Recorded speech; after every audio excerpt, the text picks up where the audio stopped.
Hello friend, রান্না করলাম tilapia মাছ। তো কিভাবে করছি প্রথম থেকে শেষ পর্যন্ত ভিডিওটা দেখে নেবে। তো দুখানা বড় বড় জ্যান্ত তেলাপিয়া মাছ কেটে ধুয়ে একটু গাগুলো চিরচির করে নিয়েছি, যাতে তেল মশলাটা ভালো করে ঢোকে।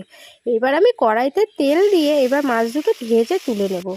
সেই তেলের মধ্যে দিয়ে দেবো সাদা জিরে ফোড়ন, দিয়ে পটল দিয়ে আলু দিয়ে ভাজা ভাজা করে একটু হলুদ নুন দিয়ে দিচ্ছি একটু আদা, একটু জিরে, গোলমরিচের গুঁড়ো। বেশ করে কষে ঝোলের জন্য জল দিয়ে সেই ঝোলের মধ্যে দুটি কাঁচা লঙ্কা দিয়ে দেবো, ঝোলটা একটু ফ্লেভার আসার জন্য। তো আমার ঝোলটা দেখছো ফুটে গেছে। এবারে কিন্তু আমি ভাজা মাছ দুটো দিয়ে দেবো। ভাজা মাছ দিয়ে কিছুক্ষণের জন্য মাছটা হতে ছেড়ে দিলাম। মাছ কিন্তু আমার হয়ে গেছে, এবার কিন্তু আমি নামিয়ে দেবো।